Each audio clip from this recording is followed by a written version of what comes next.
Thank you for logging on. It's interesting times that we're living through, but it's wonderful that we get to keep the scientific enterprise going and have what I hope to be a fun conversation about some of this work in this setting.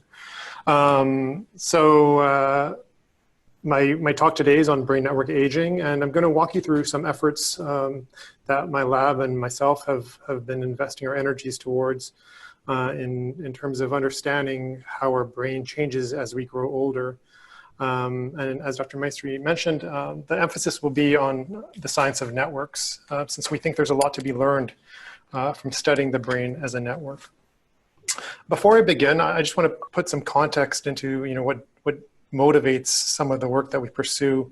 And to do that, I'm going to focus on a few quick images that summarize what I think to be some important and challenging observations that we are trying to understand and that we're trying to anticipate. So the first is that the global population is getting older, right? So if we look at the number of people age 65 and above as a proportion of the population, even by region, we could see that in the next 10 years, the proportion of individuals who are over 65 is going to dramatically increase. And this is, a testament to the quality of healthcare and the quality of medicine and health in general that's been increasing, whereby leading causes of death and illness have shifted from infectious and parasitic diseases to non-communicable diseases. But coupled with this observation that we're getting older, there's also a challenging reality, and that reality is summarized in this figure here. After 65, the incidence of cognitive dysfunction really does increase dramatically, almost exponentially. With every additional 5 years, the proportion of individuals with dementia approximately doubles. Now, this obviously is a figure that highlights age-related illness, but even in the absence of illness, with increasing age, we see changes and differences in cognitive function. Even in the absence of disease, as I said, we see progressive declines in many aspects of cognition, including, so this is a figure that was put together by one of my colleagues here at UT Dallas, Denise Park, and her colleague Patty Roeder-Lorenz. And what they're plotting here are the differences in cognitive ability as a function of age. And you could see multiple different domains of cognitive ability, and this is an unsettling reality as well, right? So we see speed of processing, working memory, and long-term memory all declined even from the age of 20s. So many of us here in this presentation are unfortunately probably on somewhere on this graph. Now, it's not all a bleak story, because many people have also documented that other aspects of cognition seem to show some preservation with increasing age, and that's highlighted here by the world knowledge lines. But the general take home is that, again, even in the absence of any diseases, we tend to see declines in cognitive function.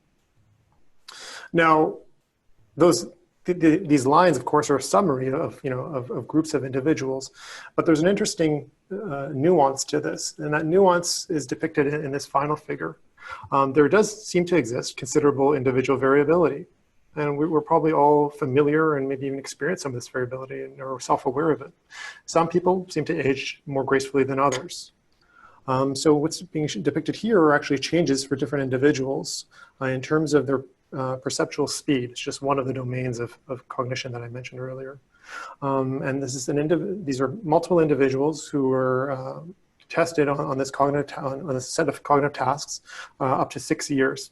And you can see that any given individual's line can vary from another. Right? So in general, while we see this general trend where increasing age is associated with decreasing ability, different individuals seem to follow a different pattern of change. Some individuals exhibit decline much more rapidly, and others seem to be preserving cognitive function as they grow older.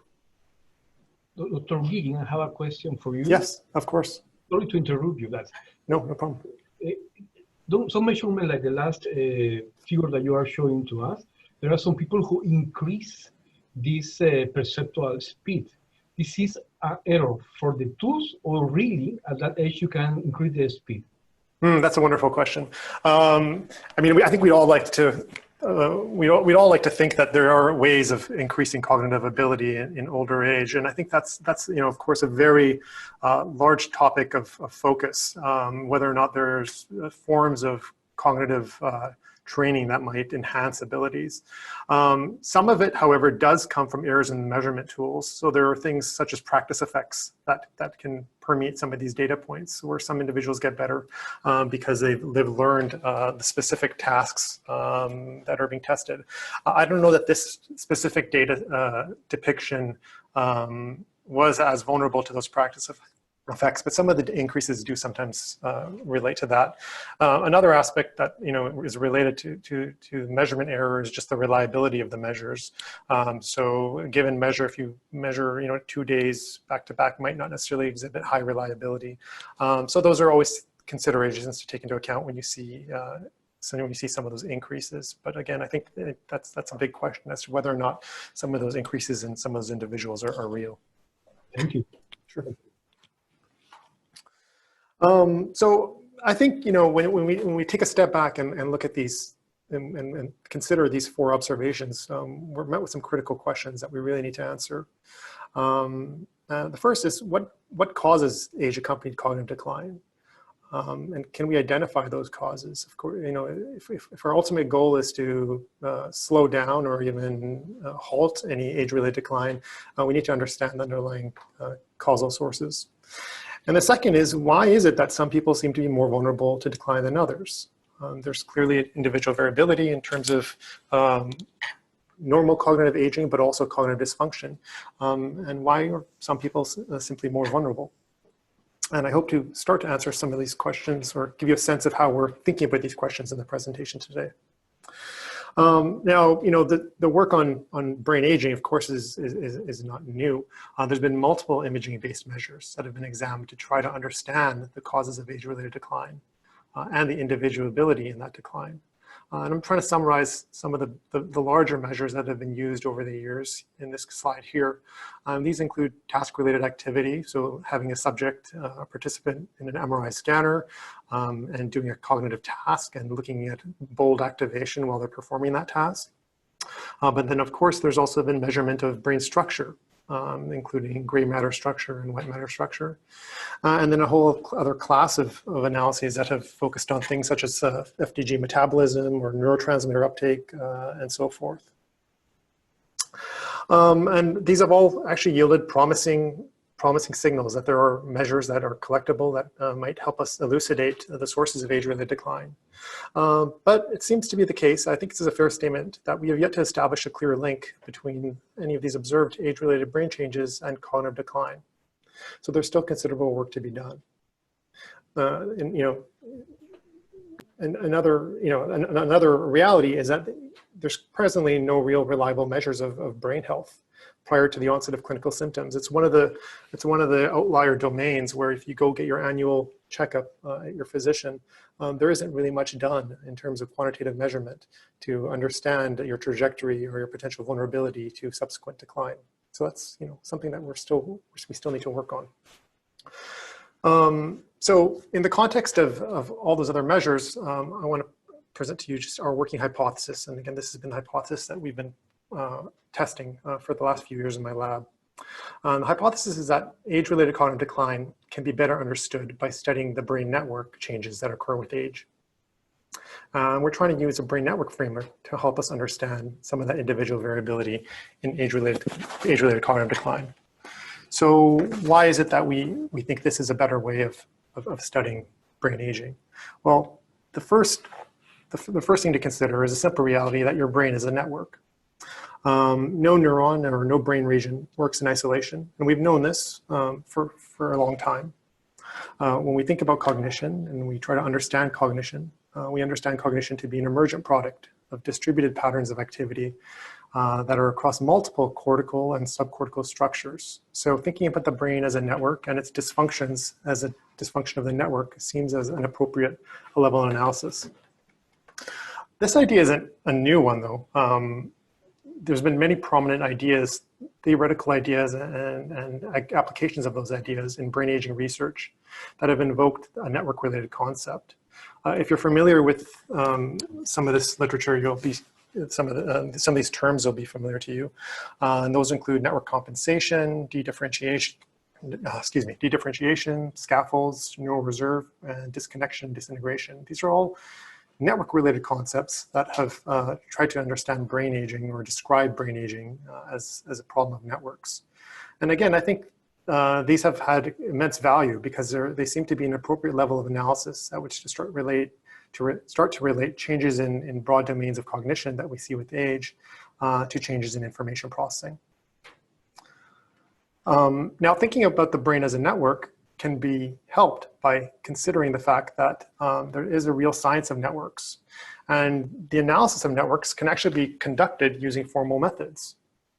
Now, the basic way to think about networks, of course, is that a network consists of things and their interactions. And in the language of networks, we refer to those things as nodes and edges, respectively. Now, networks can be lots of different things. We all interact with networks all the time. Networks can be technological, such as the internet. Networks can be sociological, individuals in a group. In this case, this is a famous social network of a karate club and individuals in a karate club that were part of a single dojo that ultimately got fractured into 2 dojos. And finally, those things can be biological. So protein-protein interactions can be depicted as a network as well. And we think that the science of networks is an appropriate discipline with which to leverage and to understand healthy and pathological aging. We think that healthy and pathological aging might be a network effect, and that we can learn a lot about those processes by leaning on some of the insight that's been gained by examining these other types of networks. So that's what we're trying to do. So how can we study aging brain networks? This isn't as straightforward, it turns out, as simply throwing your data into an app and having it spit out a number. As we started to walk down this path, we realized there was considerable challenges. So here's the first challenge. And that's one of what type of data are available to us. Brain networks exist at multiple spatial scales. And given that we were interested in studying alive behaving humans, we're constrained by the tool we're using. With non-invasive imaging, we can currently study the organization of brain area networks in humans. So if we think about the brain as a network, the first level at which we probably gravitate towards is in the network of neurons. But again, neurons are too small in order for us to image them with non-invasive imaging. We are, however, able to image things on the order of 0.5 to 3 millimeters, 3 cubic millimeters. So that puts us at the level of areas, which are groups of functionally related neurons. But of course, we can also understand systems, which are groups of areas, and so forth. So that's the first pragmatic issue that we're faced with, and that is the scale at which we operationalize our findings and the scale at which we try to make any headway towards understanding brain network aging. In terms of thinking about interactions, there are of course multiple ways of thinking about interactions. The first is thinking about how those different areas interact with one another. The first way to think about interactions between areas is to quantify the extent to which they're structurally connected via fiber pathways, and methods such as diffusion imaging allow us to do that. The other way to think about relations between areas is to look at functional relations. So what are the 2 areas doing when a given individual moves their hands in a coordinated fashion? And that would be a functional relationship. I'm going to focus on functional relationships for the purpose of this talk, because that's where we've been focusing our efforts.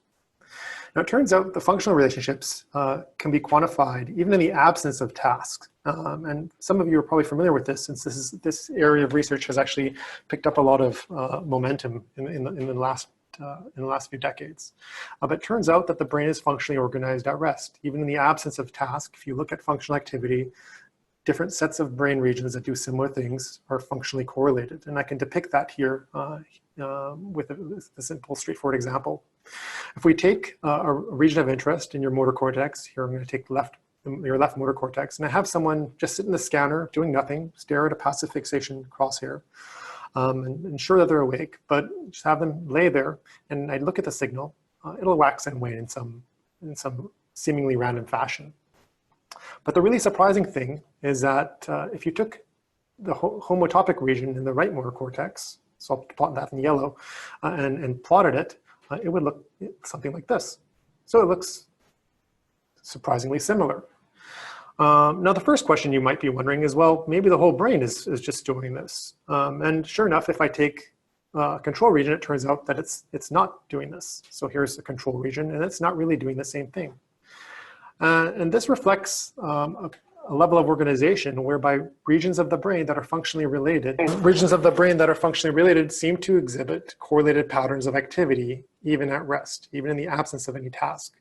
And just to paint the rest of the picture here for you, again, I can take that region of left motor cortex and just plot all the other brain regions that have similar patterns at rest, and you reconstruct a collection of brain regions that are all involved in motor execution and motor preparation. So these initial observations were made by Barth Biswal and a few other colleagues. But since then, resting state correlation patterns have been described across many brain systems that all mediate distinct domains of cognitive operations. So our focus on understanding how brain areas are related to one another is on analyzing resting state networks. Dr. Gagan, I have a question for you. Yes. Yeah, okay. You are talking about the bold related to the imaging, right? Bold related to what, sorry, imagine? Yes. It's not really imagining. So they're not instructed to do anything, right? They're instructed to just lay in the scanner and passively observe a fixation crosshair. Okay, but I understand that you are saying that there's symmetry in the pattern that this part of the brain is having, but the signal that you showed before, that they are similar because they are similar structure, is what you are trying to say. They're functionally similar, yeah. And of course, those functional similarities are mediated by structure. But one of the things we've learned about these resting state correlations is it's not purely structure. So two things need not be directly connected via direct fiber path, and they can still be highly correlated.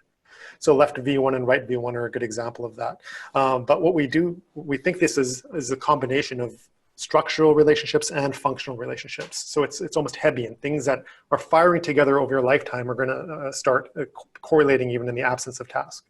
Okay, so sorry for the naive question, but I am not a neurologist, so just trying to understand. The bolt, the signal that you are showing us is electrical signal, or what is that? This is the blood oxygen level dependent signal, right? So this is just a processed bold time course. So it comes from echoplanar imaging in an MRI scanner that's been outfitted with a head coil, and we're just looking at the ratio of oxygenated to deoxygenated blood.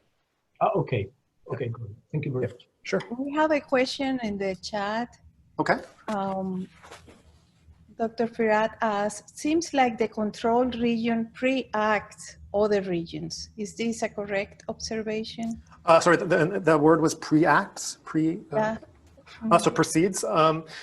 This is just meant as an example, but that's a really interesting and good question, whether or not there exists lag structure in some of these resting state correlations. And there is some evidence that some regions, maybe not specifically this one here, are going to lag or follow other sets of regions. And that's another area of intense scrutiny to understand whether or not there's a temporal dynamic that has information in it. It's a good question. So I showed you a very simple way of how resting state correlations are analyzed, but in order to understand large-scale networks, we need to put together many sets of correlations, because a network isn't simply one region connected to another region. It's your collection of regions connected to a collection of the remaining regions. So the way we go about analyzing resting state networks is we start with a set of predefined functionally defined nodes that we believe are biologically plausible. I'm not going to go into the detail of how we generate this, but this is an area we've been heavily invested in as well. So once we have an estimate of where we think those units of the brain are, those areas of the brain, we extract their time course, their bold resting state time course. And then we cross-correlate every time course with every other time course, and you can create a matrix, right? So this matrix just reflects the statistical correlation between a region within any other given region in the brain at rest. And we do that for each subject. And then from there, we can build these graphs and start analyzing graph properties. So doing this, the first things that were done were to understand whether or not young adult brains exhibit any organization at rest beyond what I've showed you in that previous slide. And using this graph theoretic approach, some colleagues of mine in my previous lab published this result demonstrating that resting state brain networks are organized into something we call communities. Communities is a term that comes from the network science of networks. Other people will call them modules. But what this is showing you is sets of areas that are correlated with one another and less correlated with other sets of areas. So each of these dots corresponds to a brain area. And these are this is the average of a group of young adult brains. And what you can see is that there's this clumping, right? There's this modularity. Sets of brain areas seem to be highly correlated with one another and less correlated with other sets of brain areas. And the surprising thing to us that we realized is that this organization actually corresponds to functional organization that we know to exist in the brain. So in blue here is actually areas of the visual system. They're all highly correlated with one another in this graph theoretic framework. In yellow is the frontoparietal control network. You can see the topography on the brain here. And these are all regions involved in executive function. In the red is the default network, which some of you might be familiar with, involved in lots of things ranging from social cognition to autobiographical memory and emotional processing and so forth. But again, this is all at rest, right? And the math doesn't know anything about the function of these areas. The math is just telling us what areas are more correlated with one another. And we can see this beautiful, rich topology that reflects functional organization. So in exploring brain networks over aging, the first thing we wanted to do was ask whether or not brain network organization differs across the adult lifespan, taking this very kind of macroscopic approach of looking at those communities or those systems. And I was lucky to have a great collaborator to work on this, Dr. Denise Park, who's here at UT Dallas. And Denise had collected a study called the Dallas Lifespan Brain Study. And embedded in that study was some resting state scans, which we were able to analyze. Doctor, we have a question in the chat. Sure. It's, does functional connectivity eventually pre-cut structural connectivity? Does it eventually predict structural connectivity? It does to some extent. So I made a comment earlier that there isn't a one-to-one correspondence. There are functional connections that exist, strong functional connections that exist between regions that aren't directly structurally connected. But you might think of it in the other direction. So structural connections can predict functional connections. But again, it's not a perfect correspondence, telling us that there are unique and distinct sources of information that are available to our understanding. Thank you. Sure. So as a part of the Dallas Lifespan Brain Study, over 300 healthy individuals were recruited for participation. And the nice thing was that these participants ranged in age from 20 to 90 plus. And I think this is an important feature of this study and many studies that have been being subsequently collected, because it allows us to understand not just the endpoints of the aging process, comparing a 20-year-old to a 90-year-old, for example, but rather understand the progressive changes that might accompany midlife and so forth. And I think that's really going to be at the heart of understanding why there exists age-related decline. So as I mentioned, included in this data set were measures of brain anatomy, but then also resting state scans. Now, analyzing resting state data, while it's easy to collect, is actually difficult to accomplish, because resting state data, for those of you that are familiar, is actually prone to a lot of sources of non-neuronal variance. Excuse me. So we do a number of steps to minimize those sources of variance in our resting state, but also in our anatomical data. I won't go into the details, but if you're interested in some of the things that we do, which I think are necessary, those are provided in some of these publications here. So as I said, the first question we had was a very basic one. If we look at the general organization in terms of the system organization of the brain that we saw in the young adults, does it exist across adult lifespan? So this is just another depiction of that same pattern of the different brain areas color-coded by their community membership, which again aligns with the functional roles that those regions and those communities play. And for the depictions purposes, I'm going to show you the data set cut into some arbitrary groups of age. So the first group, of course, is 20 to 34-year-olds, but then we also created a group of individuals who were 35 to 49. We're calling them middle early adults. 50 to 64 were middle late adults. Older, earlier age adults were 65 to 79, and 80 plus for older, later adults. And rather than belabor the point here, I'm just going to show you the answer. It seems to be the case that the spatial organization of brain systems is largely consistent, which I think makes a lot of sense. We didn't think there should be massive reorganization of the brain as you grow older, because again, these systems mediate some core cognitive operations, and observing any drastic changes in the membership or in the function of any of the given system would mean something pretty disruptive for cognition. So initially, we thought, okay, things are looking very much the same. But this also allows us to ask much more targeted questions now in terms of network organization. So that's what we started to do. So the other piece of this, which I alluded to, is that if we look at this community structure, again, this is defined by two simple things. The first is a given community or a module of a network is defined by dense within system connections. So communities are highly connected within themselves. The nodes within a community are highly connected. But the other feature that defines a community is that it's sparsely connected to nodes in other communities, or in this case, brain areas of other communities. We could see that here. This area is connected to an area, two areas over here, but in general, the visual system isn't connected to too many other systems, which again defines it as a community. So we refer to this as the segregation of functional brain systems. In a healthy young adult brain, your functional brain systems are segregated from one another, and we think this allows it to function.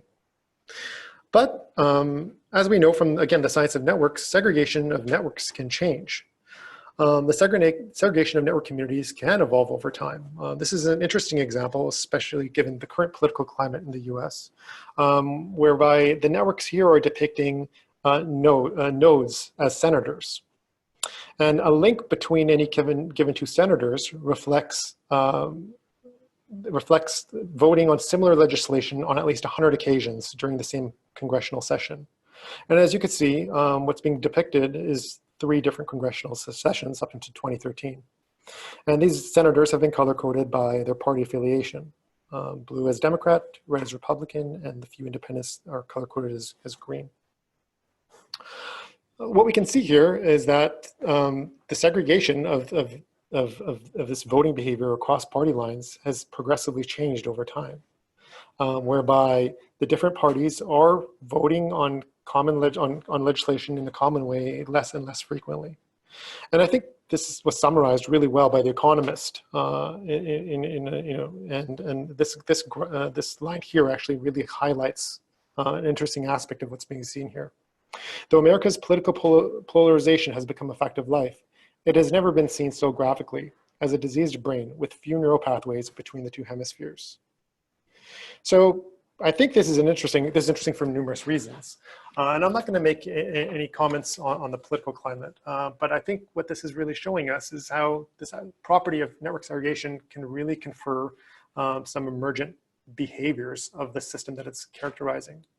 In this case, the idea is that lots of connections between party lines is actually a very good thing, right? It shows coming across the party lines. Whereas less connections between them, it might be a bad thing because you have political polarization. And as I said, I'm not going to comment on any of the details here or where I think we are in the current climate. But what I can comment on is whether or not I think it's a good or bad thing for the aging brain.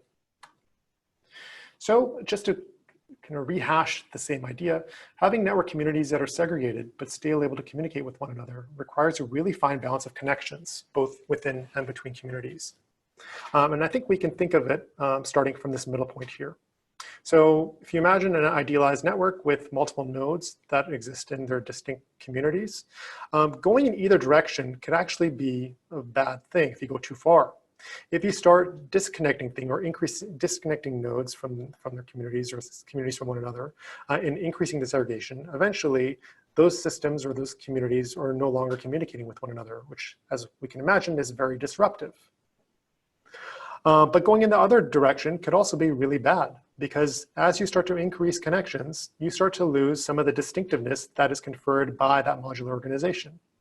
So we think modularity allows these different communities to be functionally specialized. And to the extent that you start adding connections between those functionally specialized sets of regions, you start losing that specialization. So too much communication, we think, is a bad thing too. So just to frame this in terms of brain networks, we think when we look at healthy young adults, we're really in this idealized territory where healthy young adult brains have functionally specialized systems that mediate distinct cognitive operations. And those systems are connected to other sets of systems, thus allowing the brain to operate as an integrated whole. But then the question is, does aging impact community or system segregation? It's possible that increasing age is associated with increasing disconnection of the communities, and we're going to go in this direction. Or maybe you'll see greater connections between systems, and we can go in this direction. But allowing the science of networks to inform this discussion gives us a framework to think about what aging might be doing to the brain. So what I'm plotting here is, again, data from the Dallas Lifespan Brain Study. But in this case, I'm plotting each individual subject. And what we did is we simply split their connections between all the brain areas with all the other brain areas. And we just split them according to whether or not the connections were within systems or between systems. As you can see here in this top line, when you look at the individuals, the magnitude of their within system connections seems to decrease with increasing age. So connections amongst the regions in red, or the default system, are decreasing with increasing age. And we thought this was going to be a general feature of all connections. But the really surprising thing, and you might notice it here, is that when we looked at the other type of connection, or the between system connections that are spanning the multiple communities, they actually increased. And we were surprised by that. Because this suggests that the nature of the connections is actually differing in different ways as one grows older. We summarized this basic property in a measure which we called system segregation, and that's described here in this box. But what you can see is when the point of this measure is to summarize the extent to which those different communities are separate from one another versus together. High segregation, again, means your communities are highly separate from one another, and lower segregation means they're clumping together more and more. And what we can see is that with increasing age, your system segregation it seems to be decreasing progressively. So older adults have decreased segregation relative to younger adults. This is another depiction of that same property. Again, in this case, I've just divided the subjects into 4 age groups. And if you stare at this long enough, you'll probably see the same things that we focus on. I can try to highlight them here. In this case, I've got 4 groups of younger adults, early, middle, late, and older. And if we look at the arrow, we could see the within system connections decreasing with increasing age. So this is, again, is a visual system. You can see it's highly integrated here in the young adults. And as you grow older, it's starting to fan more and more out, which reflects the fact that your within system connections are decreasing. Conversely, if we look at the circle here, right, this is highlighting control systems of the brain, or association systems of the brain. There are sparse connections between systems, but as individuals grow older, those between system connections start to increase, such that there's a lot more interactions between the different color groups, and there's a lot more splitting up of different things that should be holding together. A question. Yes. Is there a specific clinical manifestation? I know this is kind of maybe complicated for that, but is there like a small example of that undifferentiation being manifested? Like in terms of behavior? Yes. Yeah. So again, this is all in the health, quote unquote healthy and typical kind of range of cognitive function. But I'm going to show you an impact of this in a moment. Actually, I'm going to show you that Nice. In a few moments. Cool. The first thing I'll address is whether or not this is just a one-off example that we published that didn't hold up, because that's a critical question. If this is going to have any cachet and any value towards us understanding aging, it has to be a reliable finding. So how reliable is the relationship between brain system segregation and adult age? So again, on the left here is that same figure we published. But just to summarize, the age versus system segregation relationship, it continues to be observed across multiple studies that are all using variants of similar methods, but are again, all demonstrating that this pattern in distinct subject groups and in distinct populations holds. With increasing age, we see decreasing segregation. Now, in our own hands too, we've been seeing this time and time again. This seems to be a really robust effect. We have multiple other studies on the go, some of which involve aging, but some of them which do not involve aging, but they might have an age component. And I can show you a summary of some of those observations. So again, this is data now coming from our own lab, processing the data using our own methods. This is data from Washington University, the ADRC there. And we're working on this data set for another project, but again, there was a major age component where the subjects came from different age from different age time points. And there's a very strong effect of system segregation as a function of age. You might be familiar with the Human Connectome Project, an effort to collect data on a large group of healthy young adults. It's got developmental and aging components to it now. This is the first effort that was conducted, whereby data collection was done on individuals from 20 to 36. And in this case, there's a lot of data per individual. Even though there's a truncated age range, we're a little bit surprised by this. We still see this pattern. Even within the 20s and early 30s, increasing age is associated with decreasing segregation. This is another data set that we've been working on. The focus here has been on major depressive disorder. The goal of that study is distinct from one of looking at segregation, but here too we can see that independent of whether or not and which circuits exactly depression is modifying, what we see is amongst the healthy controls and among the patients, you see this strong relationship between age and system segregation. And finally, just to drive home the point, this is another data set done with Francesca Philby at UTD, where she was interested in understanding chronic marijuana users, again, for a different purpose, but again, there was an age component, and there too, we see amongst controls and amongst users, there's this robust relationship. So is a system segregation a reliable measure of an individual's brain network organization? You can imagine I can describe these things across individuals, but what if I take the same individual and bring him in to scan them and then bring them back on a subsequent day? Is the measure going to be roughly the same?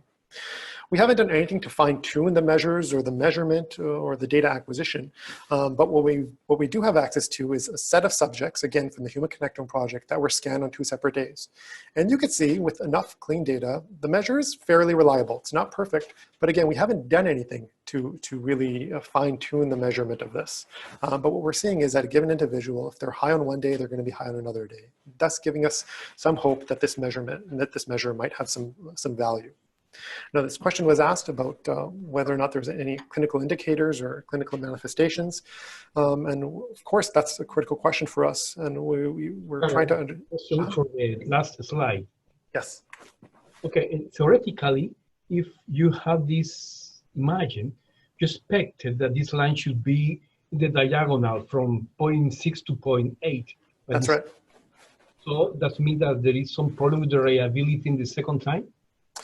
Yeah, so it's again, as I said, I'm not sure, well, I think, so it's not at unity, but I think this is an outlier right here, right? If we didn't look at this outlier, it actually probably would fit something along the diagonal a bit better. I haven't done anything here to understand the outliers or how they're contributing to the estimates. But yeah, I think in an ideal scenario, they would be at unity, and any individual who's off unity, like these people are certainly off unity. The question is what's happening, what's differing between their 2 sessions. It's not systematically above the line or below the line. This just could be measurement noise. It could be quality of the data that varies as a function of participants. We haven't figured out those details yet, but those are going to be really important to figure out as we move forward. Okay, thank you. Thanks. So does an individual's brain system segregation relate to his or her cognitive ability? As a part of the Dallas Lifespan Brain Study, there was measures of cognition that were collected outside of the scanner. And we were able to take those measures and identify that they were composed of 3 principal factors. And one of those factors was actually a factor that related to their episodic memory ability. So there's multiple tasks that contribute to that factor. So what I'm going to show you is a relationship between system segregation and long-term memory, long-term episodic memory. And critically, we've regressed out age from both these measures. As I've just shown you, age relates to system segregation, but I also showed you earlier that increasing age is associated with poor long-term memory. So we've accounted for age. So what does it look like? Is greater segregation associated with better episodic memory or long-term memory, or worse, long-term memory. I think people had bets in either direction when we started presenting this work. And it turns out that people with less segregated brain systems tend to have poorer long-term memory ability. So again, individuals on this upper quadrant here have greater segregation of their systems, and they also have better long-term memory, whereas individuals in this lower quadrant have lower segregation and lower long-term memory. And just to restate what I mentioned earlier, this is after accounting for age-related variance. And that's further highlighted by the color coding of these dots. So what you can see is that there are individuals who are older who actually have relatively high system segregation, and their memory, their corresponding memory, is actually quite good. Conversely, we also have individuals who are younger who have lower system segregation, and their long-term memory ability is actually quite poor. So again, this gives us some measure or some indication that there is a reliable, or there is a meaningful cognitive construct or manifestation of what we're seeing in terms of brain network organization. So just to wrap up, I'll close with a final chapter in one of the things that we're pursuing, and that relates to the other question that I started this talk with, as to whether or not there are any modifiers of system segregation across the adult lifespan. Or another way to phrase that, which is more in line with what I mentioned, was whether or not individuals who are more vulnerable to age-related decline exhibit differences in brain network organization. Again, if this is going to have any value towards us understanding brain function and brain decline and aging, then we should be able to, this should align with some of the other indicators in terms of vulnerability to age-related decline. So we've been focusing many of our efforts on environmental determinants of age-related decline and disparities in environments. Socioeconomic status is a crude construct, which can be defined by education or income or occupation. But the reason it's important to think about is because it often defines our access to resources. And those include our access to nutrition and adequate healthcare, but also access to cognitive stimulation and maybe as a more global issue, levels of stress. And socioeconomic status has been an area, has been a variable of interest, because lower SES is associated with worse cognition and greater risk of Alzheimer's disease. So thinking about in disparities in SES, or in disparities in the environment, or differences in socioeconomic status, is important in order to understand what might be some of the causes of some of the age-related illnesses. Just to place this into some broader context, if we think about SES as an important variable, and we look at low-income and middle-income countries as opposed to high-income countries, the growth in the number of people with dementia is actually greatest for low SES countries. Again, telling us that there must be some environmental modifiers of age-related decline. And it's critical to understand those modifiers if we're going to slow down or eliminate any of those age-related declines or illnesses. Finally, I think this is another really poignant data point to consider. Developing nations are experiencing a rapid increase in the number and percentage of older individuals. So what's being shown here is the time required or expected for a given percentage of the population age 65 and over to rise from 7% to 14%. So whereas countries such as the United States and France and Sweden took a considerable amount of time for the population to rise to that level, the proportion of the population to rise to 65, to rise to 14%, that progression is much more rapid for developing nations. And again, I think this is another important comment that was made. It seems to be the case that some countries might be growing old before they grow rich. So again, in order to understand, I think it's really important that we understand how environmental disparities are going to impact brain aging if we're going to make any progress in alleviating age-related illness at a global level. Dr. Wu? Yes. We have two comments, two questions.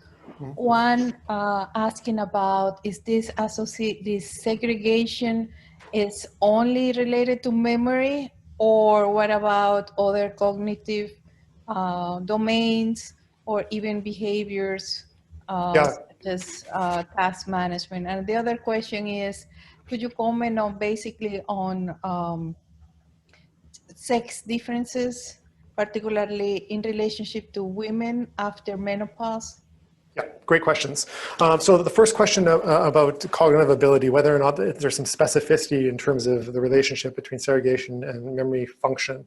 So in that first study, again, we had three constructs. One was memory, one was executive ability, and one was verbal ability. And the only one that exhibited a relationship for us was long-term memory ability. Now, other groups have found there's subsets of systems that exhibit this pattern, and those are uniquely related to other domains of cognition. And I think that's probably where this story is going to where the story is going to end up. We're examining different specific systems that are mediating specific cognitive operations will probably relate to specific domains. I think another challenge for us, again, is the lack of, or maybe an imperfection in the way we characterize cognition.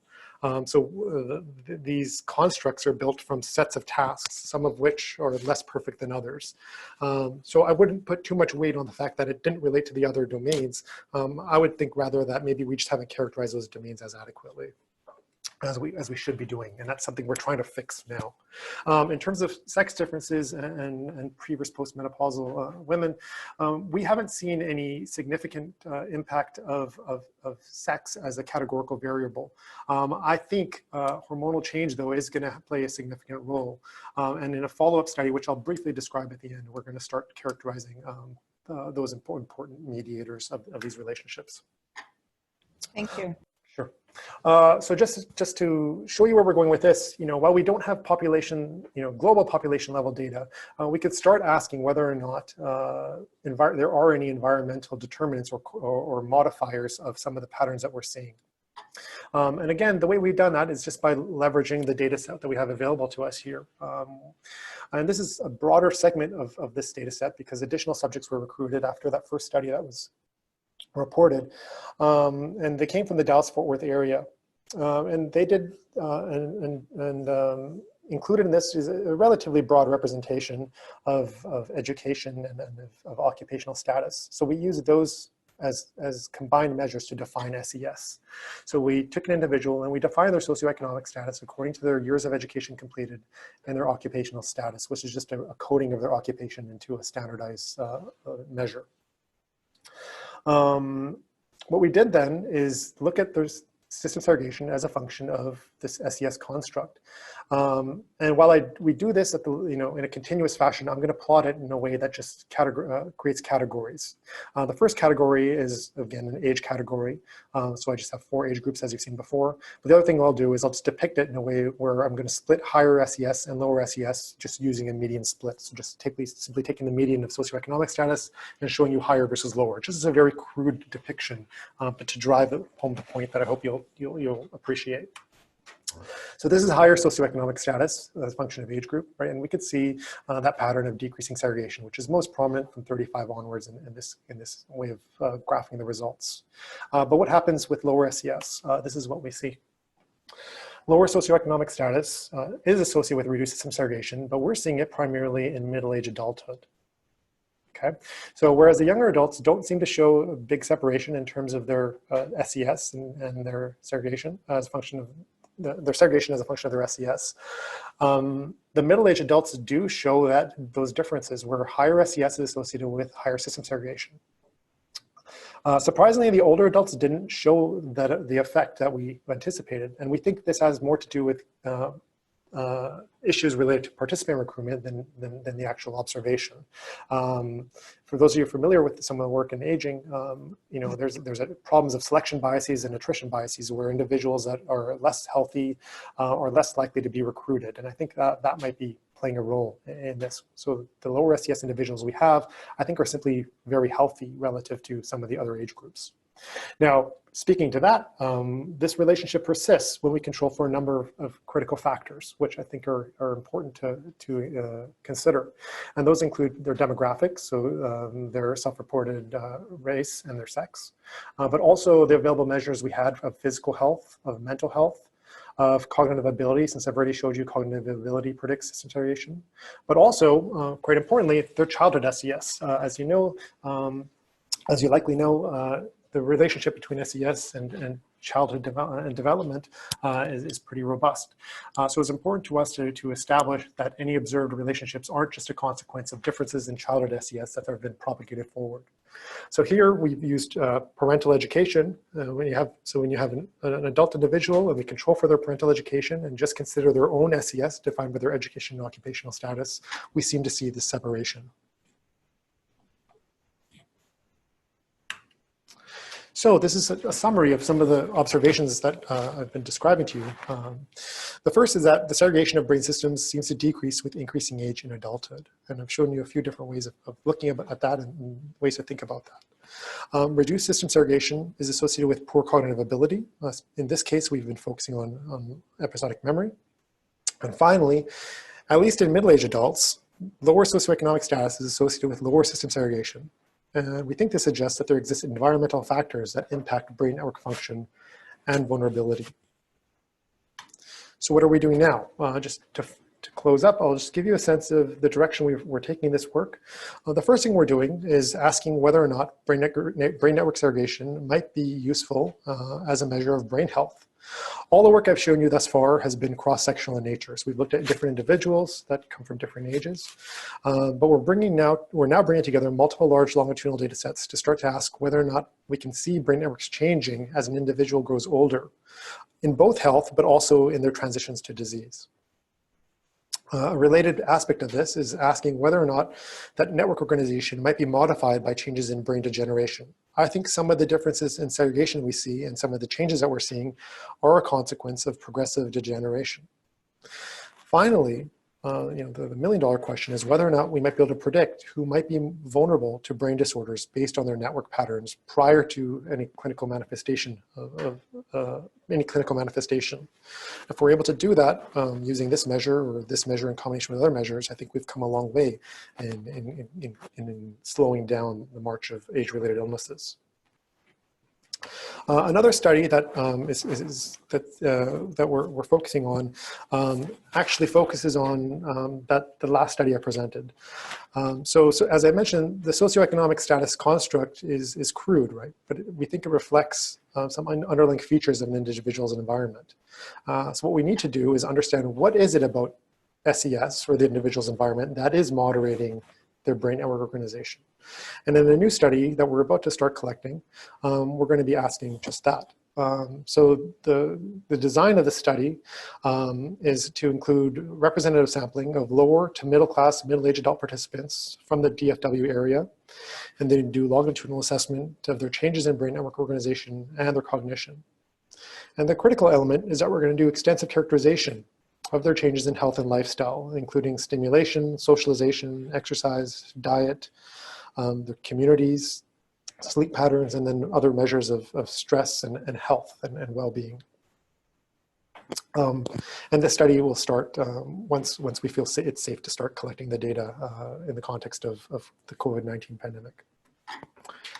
So that's all I have to present for you. But before I end, however, I do want to acknowledge the people that were instrumental in making this work happen. And those are particularly, I want to focus on members of my lab, including Kyla Chan and Liang Han, whose work I presented today. But there are other members of my lab who are all involved in this work who motivate much of what we do. I want to highlight members of the UT Dallas community, including in the School of Arts and Technology, members of UT Southwestern Medical Center and my collaborators there, and then members of the departments of neurology and radiology at WashU School of Medicine, where I conducted my postdoctoral training and with whom I still collaborate. That's all I have for you. Thank you for your time, and I'm happy to take any questions. Thank you very much. Dr. Wig, this is really fascinating. So let's open the floor for questions from our audience. Hello, Dr. Wig. This is Kathy Chunsu. Very informative talk. I learned a lot. I have two questions. One question, I'm wondering if there's a genetics, lifestyle, or different ethnic population also impact on cognitive function as modifiers. So sorry, the question was whether or not genetics, so a different ethnic population, being we individual, we have different genetic profile, and we are different ethnic group. So this can be that have impact on cognitive function when we're getting old? Yeah, so, we haven't looked too much at genetic profiles yet, quite simply because we don't have the data available to us to start to do that. What we have done is looked at ApoE status, which is a genetic risk marker for Alzheimer's disease, given our interest in memory disorders and our interest and the observations that related network effects to memory function. And I can tell you there, we haven't seen any robust interactions between ApoE status, which is again, a risk factor for Alzheimer's, and these measures. Yeah, that's all I can speak to in terms of potential genetic differences at this point. Okay, thank you very much. Second question. Do you think if we increase physical mentally activity will improve brain network and improve cognitive function for the aging population? I mean, for the seniors. Yeah, that's a great physical or mentally activity. Yeah, that's another great question. I'm involved with another interventional study where we were trying to look at whether or not learning a new task, specifically digital photography, would modify networks, and that work is still ongoing. I think there's multiple groups now that are interested in this, whether or not, first of all, whether or not cognitive training works at a cognitive level, right? Does it improve cognitive function? But then whether or not there's any brain changes that accompany those cognitive changes. So I think the answer there is still outstanding. I don't think it's going to hurt you though. So I think if the question is whether or not we should be engaging in intellectually and mentally stimulating activities, I would say yes. Thank you. Thank you. Dr. Wake, I'm wondering what network segregation really means in terms of cognitive ability. Does it mean that the brain neuron functions are more specialized or more independent of each other? What does segregation really mean? I'm not very clear. Does it mean that when one does a mental work, fewer areas of the brain are involved if the segregation is high, and more areas of the brain are involved if the segregation level is low? Yeah, great question. So yeah, what I think this, what this is depicting is a basic property of brain function, whereby distinct sets of brain regions are functionally specialized and permit specific sets of cognitive operations, right? And we could talk about that at the level of neurons, circuits, or areas, or systems.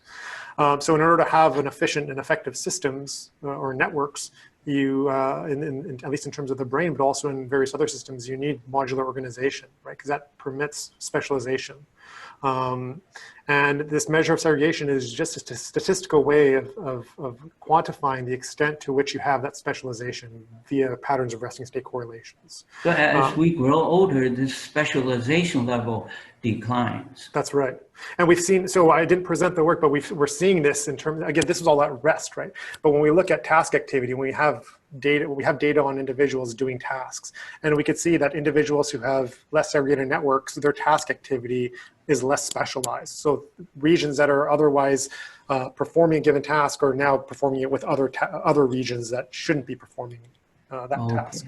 I see. Thank you. Sure. So basically, it's a way of looking at plasticity of the brain. That's right. That's one way of thinking about this. Looking at what changes, what brain changes are accompanying increasing age.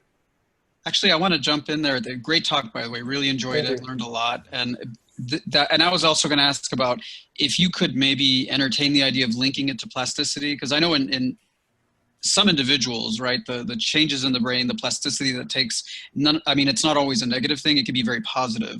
And as we age, clearly we use maybe different resources, different areas to solve a problem. So are you able to kind of talk about plasticity that might potentially be good plasticity, in the context of somebody who grows older and the plasticity is good versus somebody who maybe, I don't know, or plasticity that might be more negative? I don't know if you can tease that out or talk about that. Yeah, that's another great question. You know, again, I alluded to this earlier when we started looking at the cognitive data.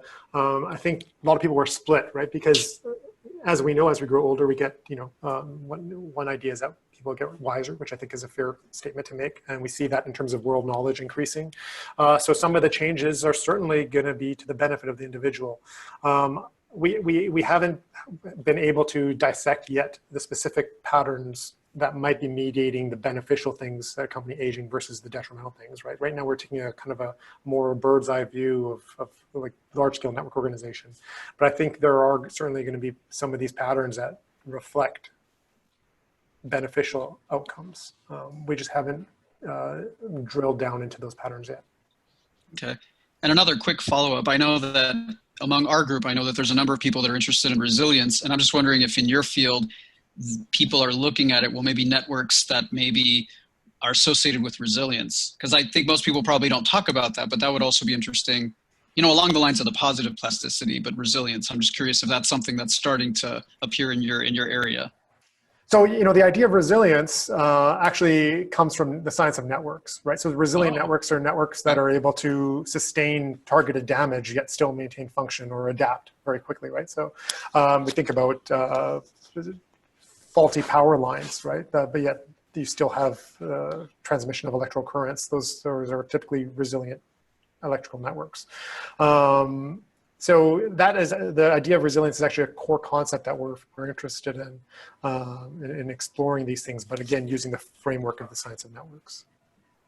And would you say if like we're searching for it, like resilient networks, or what search phrase would you use? I'm just curious, like a PubMed search, just resilient networks? Or? Yeah, resilient networks. Okay. You'll get good hits. All right. Thank you. Appreciate it. Sure. Thank you for the questions. It seems that the high level of segregation is correlated with, you know, more efficient cognitive information processing. So could that imply that people with higher intelligence have a brain with higher level of functional segregation than people of lower intelligence? I think the intelligence construct is challenging as well to grapple with. I think, you know, we haven't looked at G per se, but our episodic memory construct will be related to G to some extent. But I think there is other work that's trying to relate measures of intelligence to measures of network segregation. I'm just not familiar with whether or not they've come to any conclusions on that work yet, though. But at least in terms of cognitive ability and specific domains, we are seeing relationships, and our group's not the only one now. There's been, I forgot to mention, there are other groups that are starting to see relationships between network segregation and executive function when focused in on specific systems. But whether or not there will be some direct relationships between general intelligence and any of these network measures is unknown, or is presently uncertain. Okay. So if this is a matter of function and not structural, so there is hope that with neuromodulation we can have younger brains. I mean, in terms of the networks. Yeah, I mean, you know, that's the optimistic perspective on this, right? That you were able to modify. We know you're able to modify your resting state networks with extensive changes in behavior. So, you know, like a pipe dream would be to identify the specific factors or the sets of things that you need to do in order to modify these functional relationships, despite degradation in the anatomy, which might be somewhat inevitable. But, you know, I think my suspicion is that a lot of the things that we know to be good for your general health and for your vascular health will probably be good for your brain health.